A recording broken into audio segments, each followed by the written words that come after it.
Boa noite a todos. Que a paz de Jesus esteja conosco. Mais uma vez, nesse estudo do livro Nosso Lar, foi psicografado pelo Chico e ditado pelo Espírito André Luiz. Mas antes de começarmos o nosso estudo do capítulo 32, Notícias da Veneranda, gostaria de parar um pouquinho para que nós possamos fazer uma prece, acalmando os nossos corações, nos ligando ao mentor, amigo que cuida de nós, que cuida do nosso lar, que cuida da nossa casa, o Chico Xavier em Portland.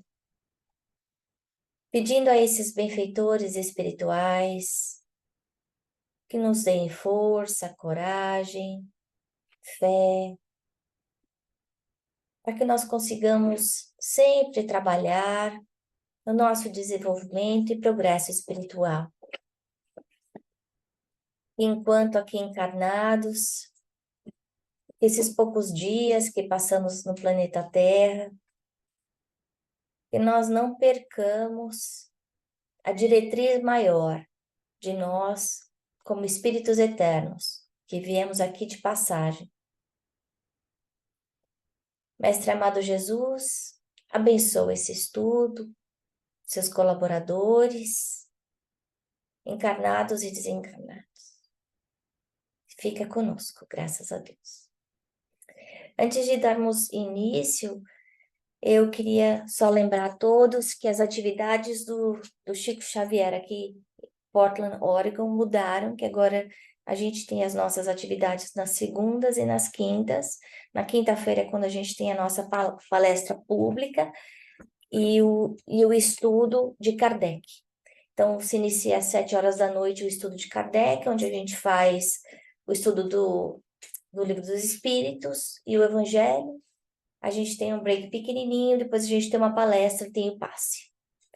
Uma vez por mês a gente continua com as nossas palestras nos sábados, onde a gente convida palestrantes renomados para virem falar de tópicos mais complexos relacionados ao espiritismo.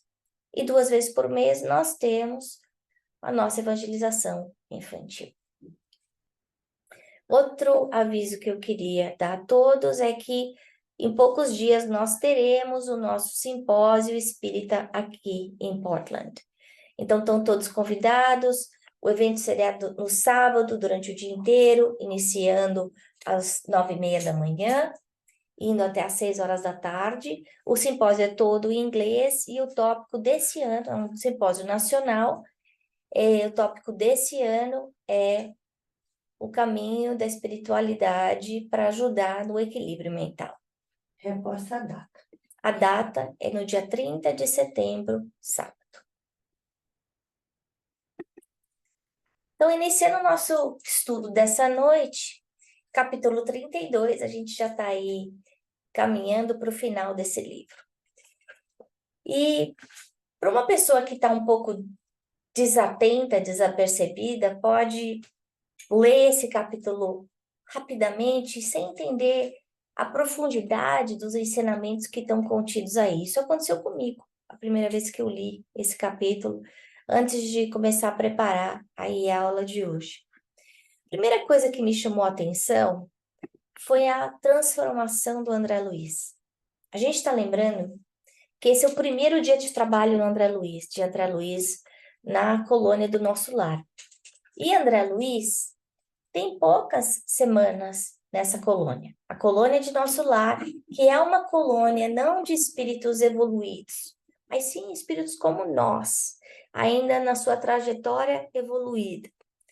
Mas o André Luiz, em pouco tempo, a gente vê a mudança de qualidade de pensamento que ele teve. Quando ele chegou aí, trazido pelo ministro Clarencio, e que foi para o Ministério do Auxílio no hospital, a gente viu ele ainda muito desequilibrado, abalado, reclamando, pessimista, revoltado quase com a situação dele, aí sem ter o contato com a família, aquele orgulho ainda exacerbado dele, né? E de repente agora a gente vê esse homem no seu primeiro dia de trabalho, ele está virando à noite, né?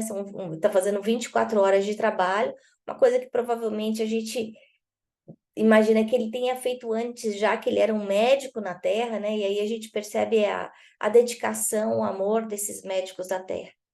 Mas a atitude dele mudou completamente. Primeiro, há uns meses antes, ele era aquele que estava sempre pronto para pedir, para receber. E agora ele tem uma atitude de doação, de auxílio ao próximo. Ele antes só estava olhando para dentro dele, de uma forma egoística, orgulhosa. Agora ele está servindo amoravelmente, né? E à medida que ele vai mudando esse olhar, em vez de olhar para dentro, só pensando nas suas necessidades pessoais, mas prestando atenção no que está ao redor dele, a gente vê que ele muda a qualidade de vida dele. Existe uma renovação mental. Nosso lar continua sendo nosso lar, mas para ele, André Luiz, ele está enxergando coisas que ele não tinha enxergado antes. Ele está tirando o foco, né, das dificuldades, dos problemas dele e se colocando à disposição do próximo. E esse serviço ao próximo, isso é uma lição importantíssima para a gente nesse capítulo. Esse serviço ao próximo cura as nossas próprias dores, né?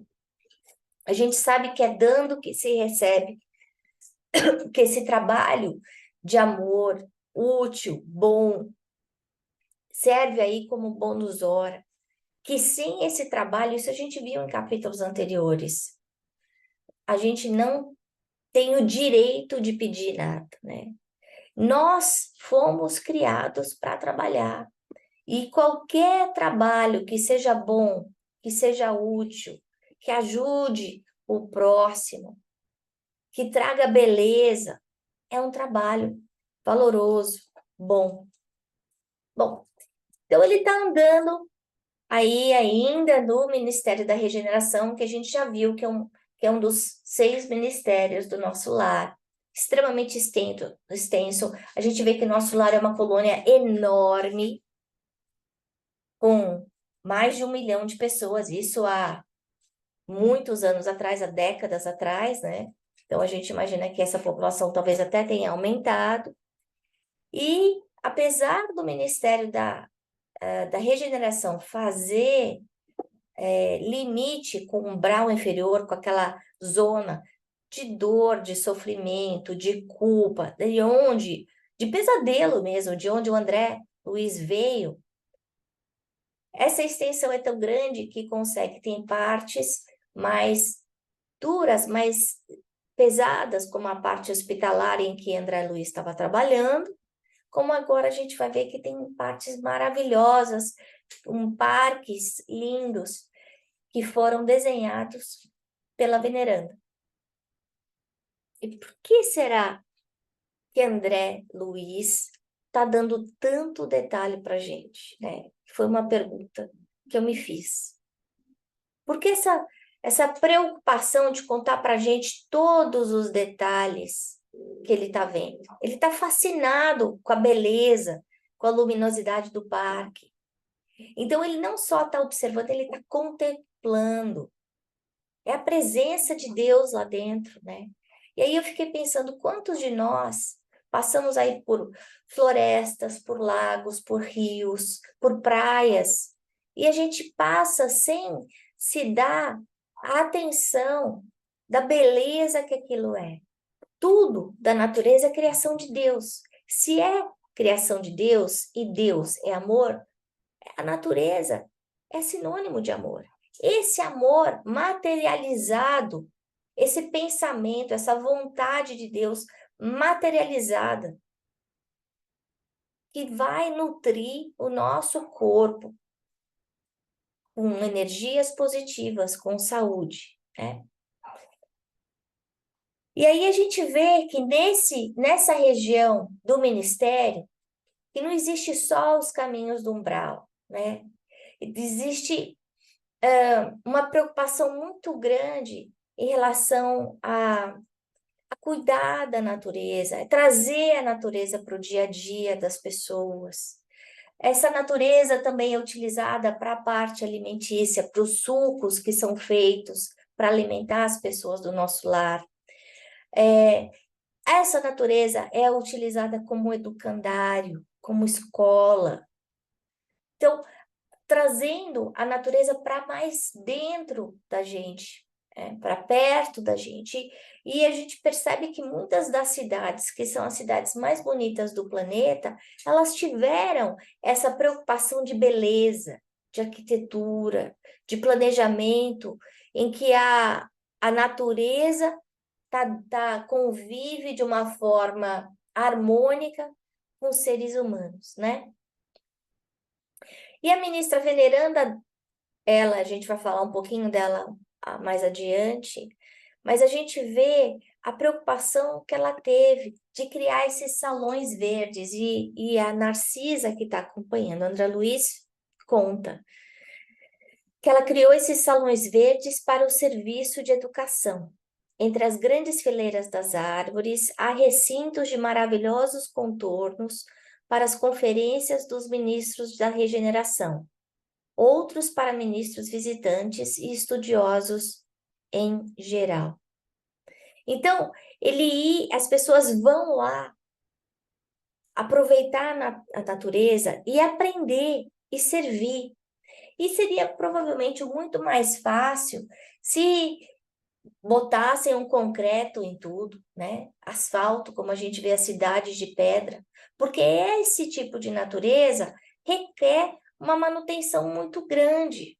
E a gente vê a preocupação, a poesia que a veneranda teve de se preocupar, de criar flores diferentes em cada mês, em especial em dezembro, que é o aniversário de Jesus, onde ela aproveita a vibração mais elevada da Terra para comungar e ajudar a vibração de nosso lar e também a ligação com as esferas superiores. Mas a gente percebe que essa natureza, que é dessa natureza, da natureza, que é a criação do Criador maior, é de lá que a gente vai tirar o nosso alimento, não só o alimento físico, para o nosso corpo físico, mas a gente vê aí que é da onde se tira o alimento espiritual mais sutil para alimentar o perispírito, mas também o alimento moral, as lições, as aulas, os estudos. E esse estudo do bem, quando a gente pensa em trabalho, estudar o bem, um estudo que seja útil, bom, verdadeiro, é um trabalho, é uma prece. O que a gente está fazendo aqui, a gente está trabalhando também. Somos todos estudantes? Somos.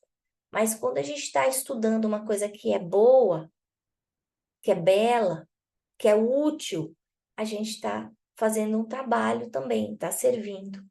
E esse trabalho, esse serviço, a gente pode chamar também de prece.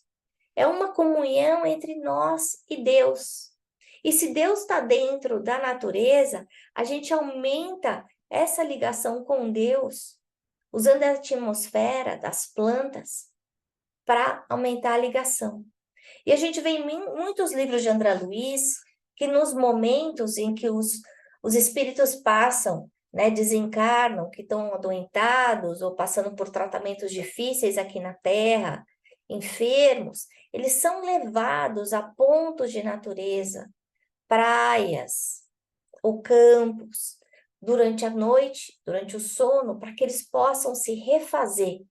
Então, André Luiz já dá essa dica para a gente, que a natureza vai funcionar como uma alimentação fluídica para o nosso corpo. E a veneranda ainda se preocupou de usar, inclusive, mobiliários naturais, fazendo poltronas que viessem do próprio barro, da terra mesmo, que fossem forrados de relva. E é uma coisa interessante para a gente pensar, mais uma vez, o trabalho de manutenção que isso tem. Quem mora em casa, que tem um jardinzinho, ou quem tem planta no apartamento, sabe que precisa podar, que precisa colocar o fertilizante, que tem que aguar. Imagina um parque desse imenso, que não só está presente dentro do Ministério da Regeneração, mas que outros ministérios, como até o da União Divina, pediram que fosse feita uma coisa similar, né? Precisa de cuidado, precisa de atenção, precisa de manutenção. E a gente tem que lembrar disso da nossa casa também. A nossa casa precisa de cuidado. A gente tem que ter uma clara noção da diferença de simplicidade e desleixo. Simples é quando a gente tem o necessário. O desleixo é quando a gente não está cuidando, né? Então é importante a gente cuidar do nosso lar, da nossa casa, dando atenção a esses detalhes, aos detalhes de limpeza, do cuidado da casa, da manutenção, porque da mesma forma que a natureza, aquilo vai refletir o que a gente, uma vibração que a gente pode se sentir bem ou mal, né?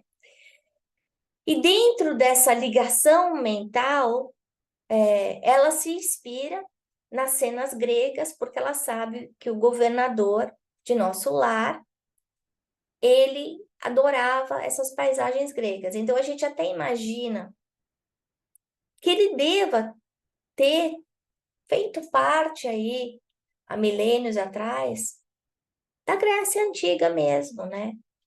E muitos de nós, aí ela escolhe cenas do Tiberíades, daí eu coloquei essa foto, e pensando que inclusive nós, aqueles que estão no nosso lar, que não souberam, como nós, aproveitar esse tempo precioso de 2 milênios, a gente ainda continua aprendendo. Nosso lar ainda é uma colônia de transição ligada ao umbral, com um padrão vibratório não muito alto, né? A gente ainda não conseguiu alçar esses voos maiores, apesar da gente ter convivido com Jesus, ter participado, né, das preleções dele no meio da natureza, como ele fez para os pescadores ou nas bem-aventuranças, né? A natureza era o estádio de Jesus, onde ele passava o recado dele. E com isso, ela acaba oferecendo para o governador uma ideia de fazer um palácio natural, inspirado na arquitetura grega, como eu disse. E aí a Narcisa conta que é o mais belo recinto do ministério e é destinado às palestras específicas do governador. Então, a gente vê a preocupação dela, né? O cuidado, a sensibilidade. A gente viu nesse capítulo que ela e o governador são os dois espíritos mais evoluídos do nosso lar, em termos hierárquicos. E quando a gente pensa, né, no livro dos espíritos, da onde vem a evolução, a hierarquia no plano espiritual? Vem de 2 asas, a asa da moralidade e a asa da intelectualidade. E a gente vê que tem esses 2 espíritos, que são espíritos superiores, que por intenção de sacrifício e amor ao próximo, eles deixam de viver em colônias muito melhores para ajudar aqueles que ainda estão como nós aqui na Terra, fazendo coisas erradas, né?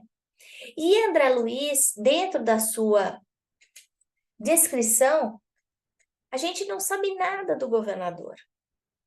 A gente só sabe que ele tem gosto aí pelas características helênicas, que são gregas, né? E então a gente percebe até essa falta de personalismo, isso de não existir uma característica, uma persona que precisa ser divulgada, que isso já faz parte da humildade, né? Então, ele, para o governador, ele é mais um, né? E a gente vê essa simplicidade, esse amor do governador, até no dia de folga dele, que é o domingo. Que o que ele vai fazer no domingo? Ele não vai dormir na casa dele, né? Não vai fazer compra, não vai jogar videogame. O que ele faz? Ele vai dar conferência, ele vai conversar com pessoas que estão precisando de ajuda. Ele vai ajudar outras pessoas que ainda estão no umbral inferior.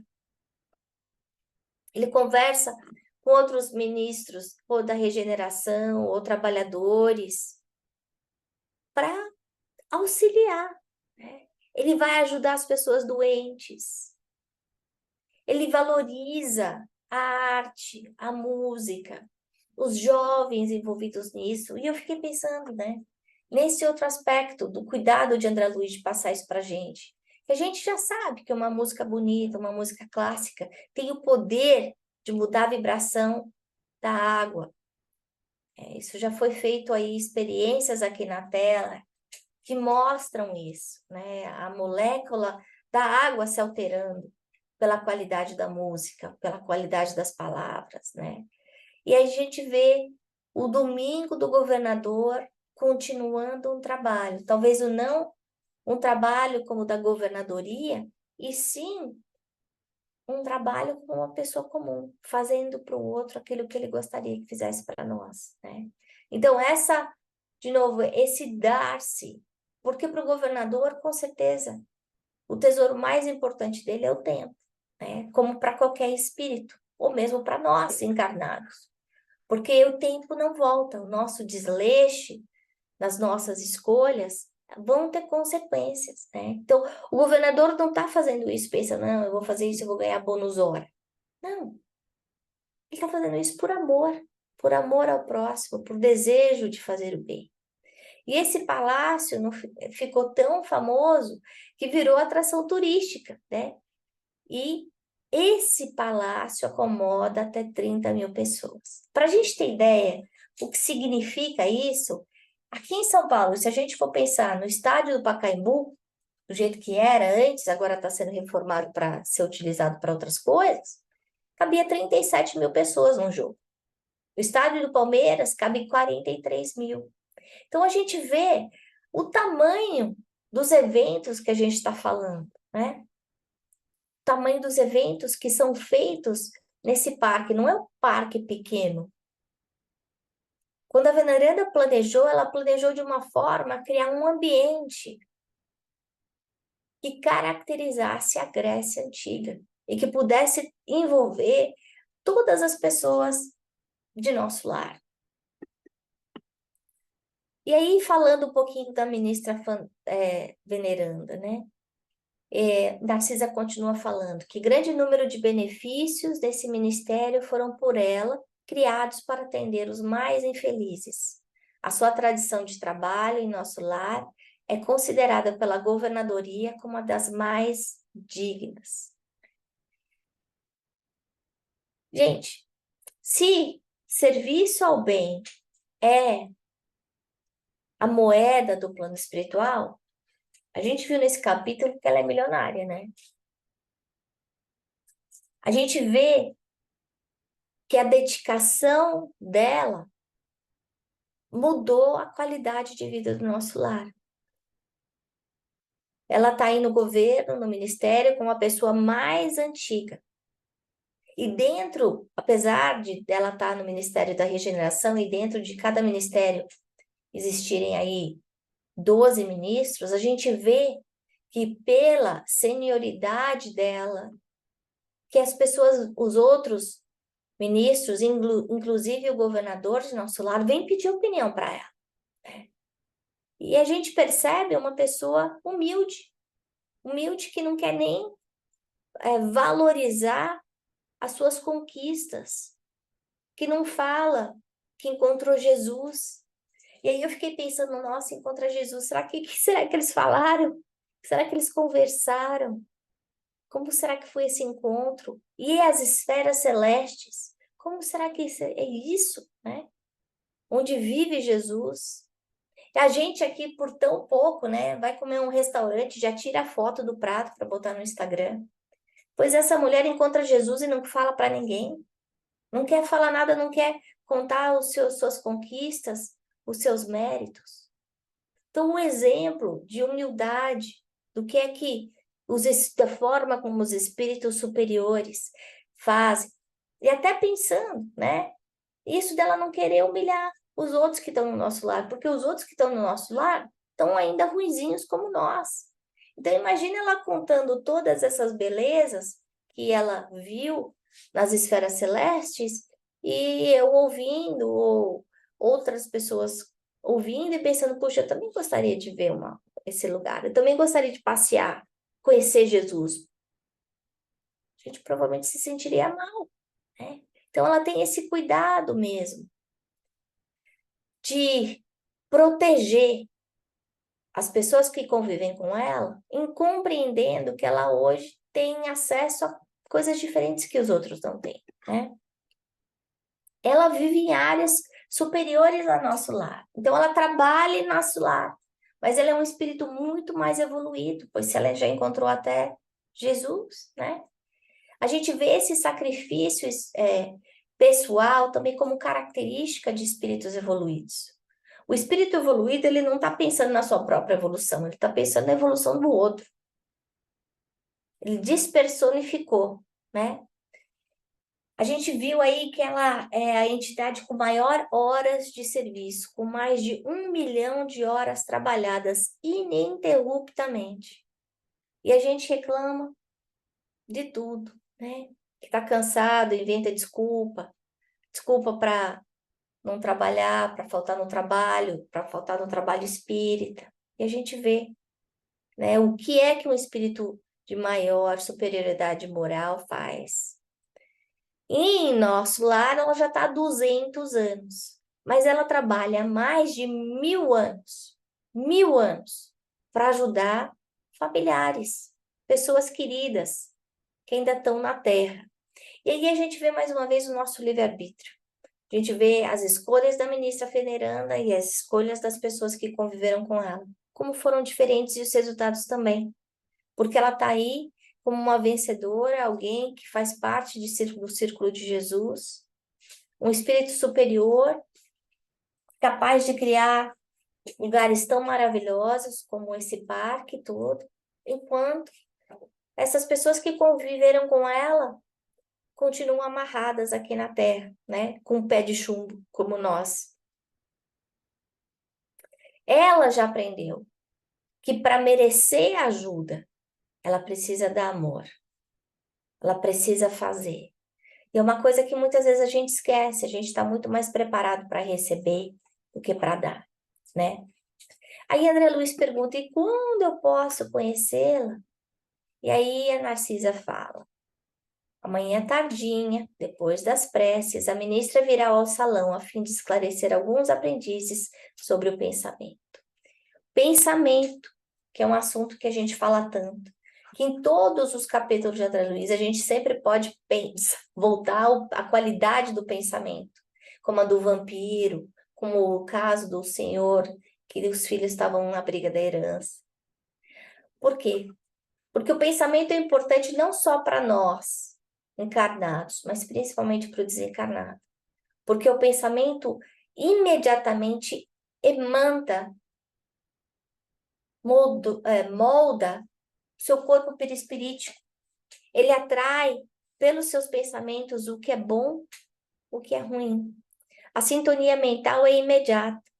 Através do pensamento com a vontade, ele está criando coisas boas ou ruins. Alegrias ou tristezas, sofrimento ou não, né? Então, à medida que a gente vai entendendo o poder do pensamento e a gente vê aí a influência dos espíritos nos nossos pensamentos, tem inclusive a pergunta famosa do livro dos espíritos, né? Se os de Kardec, se os espíritos interferem nas nossas decisões e nos nossos pensamentos, e os espíritos respondem a Kardec muito mais do que você imagina, né? Muitas vezes são eles que os guiam.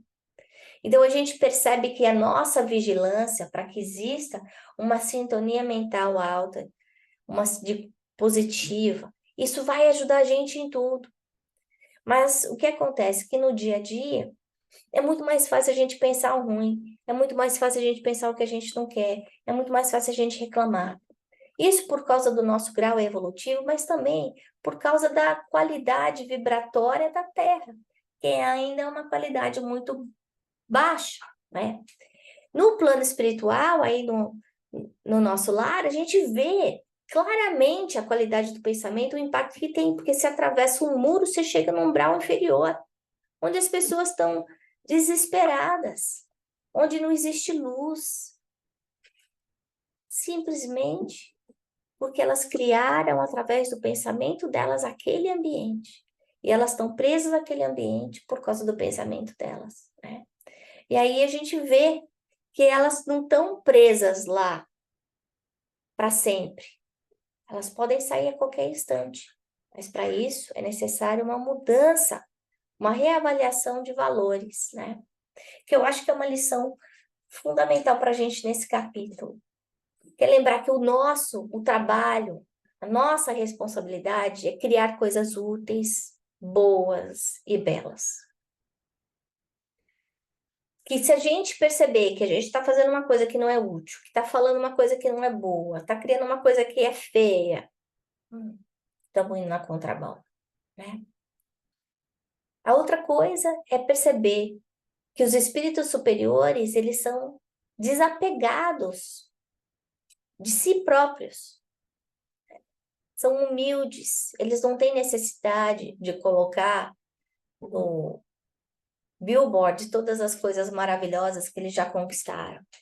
Isso a gente aqui na Terra ainda tem. Esse orgulho, essa vaidade que prende a gente, né? Essa necessidade de ter mais, de mostrar, esse apego à matéria.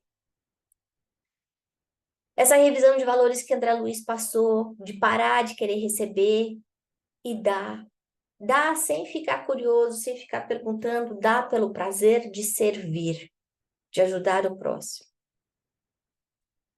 E o último item que me chamou a atenção é a gente sair desse paradigma que a nossa família é apenas a nossa família consanguínea, quando a gente tem como nossa família a família humanidade. Somos todos irmãos, filhos do mesmo pai. A hora que a gente vê um exemplo como o de uma veneranda, como de um governador de nosso lar, a gente percebe que é esse amor abnegado, em que vendo aqueles que a gente ama, os nossos irmãos sofrendo, e se é possível a gente fazer uma coisa para melhorar, que a gente deve fazer. Então, para a gente fechar a nossa conversa de hoje, eu coloquei 3 pontos. A primeira, a importância da nossa mudança mental e da nossa atitude. A reavaliação. A gente prestar atenção se a gente prefere ficar reclamando dos outros, achando os defeitos, fazendo fofoca, falando mal das pessoas que convivem com a gente, qual é a qualidade das palavras e dos pensamentos que a gente está usando. A segunda coisa é lembrar que a natureza e nós somos um. Nós somos criaturas de Deus. A natureza e nós, assim como os animais. Então, a gente precisa respeitar a natureza. A gente precisa conviver com essa natureza. Se essa natureza não fosse necessária, Deus não teria feito. Porque Deus ia fazer uma coisa que não seria útil. Não. E o terceiro ponto é esse trabalho com Jesus, que é todo trabalho útil. Todo trabalho útil em benefício do nosso crescimento espiritual e em benefício do nosso próximo. Então, a gente pode estar trabalhando para Jesus quando a gente estiver lavando uma roupa, quando a gente estiver indo para o escritório, quando a gente estiver educando um filho, quando a gente estiver cuidando de um ente querido. Que todo trabalho útil, feito com amor, é trabalho com Jesus. E era isso que eu tinha para falar para vocês hoje. E agora vou abrir para as perguntas. Noeli, você tem algum comentário, alguma coisa que você quer fazer? Eu sei que você está aí de noite para você. Não, Ana, tá tudo bem. Tá bom. Você quer comentar alguma coisa? O que eu senti, inclusive anotei aqui para não esquecer, é que a essência da lição de André Luiz nesse capítulo é um convite, é um estímulo para que nós saibamos aproveitar, valorizar o tempo. E como é que a gente valoriza o tempo? Ficou muito claro aí nos comentários feitos na reflexão com a Ana. É trabalho no bem em nosso benefício e em benefício daqueles com quem nós convivemos, né? E esse padrão de comportamento vai assegurar, vai possibilitar o nosso crescimento para a luz.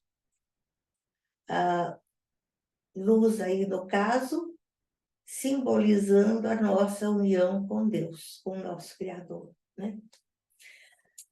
E por uma feliz coincidência, hoje eu tive a oportunidade de estudar um capítulo de Emmanuel que tem tudo a ver com o que nós estudamos nesse capítulo com André Luiz. Por quê? Porque a verdade é uma só. Quando André Luiz fala da verdade, ele faz essas colocações. Quando Emmanuel fala desses valores, ele fala igual, fala da mesma forma. E esse capítulo de Emmanuel, que está no Palavras de Vida Eterna, capítulo 3, ele faz uma comparação muito feliz com a água. Ele diz que a água parada é condenada à inutilidade, deixa de ser útil. E, além de não ser útil, ela possibilita o surgimento de larvas, de insetos e outras formas de vida patológicos. E as leis da natureza são uma só. O que acontece lá fora, acontece aqui dentro. Então, se eu não canalizar essa minha energia, esse meu potencial para o bem, eu vou acabar como a água parada. Vou acabar adoecendo, vou acabar sendo inútil, vou acabar desperdiçando a minha encarnação. Então, e essa reflexão de hoje com André Luiz nos estimule ao trabalho no bem, feito com o melhor do nosso potencial, impregnado de todo o nosso amor. Que Jesus nos abençoe, hoje e sempre. Assim, então, nós vamos fechando os nossos olhos, agradecendo mais uma vez a equipe de André Luiz, de Emmanuel, que trouxeram até nós esse estudo, essas páginas de reflexão, pedindo ao Mestre Jesus que visite os nossos lares, que ajude a nós e os nossos familiares, que envolva o nosso planeta Terra em muito amor, em muita harmonia e muita luz. Fica conosco, Mestre Jesus, hoje e sempre. Graças a Deus. Muito obrigada.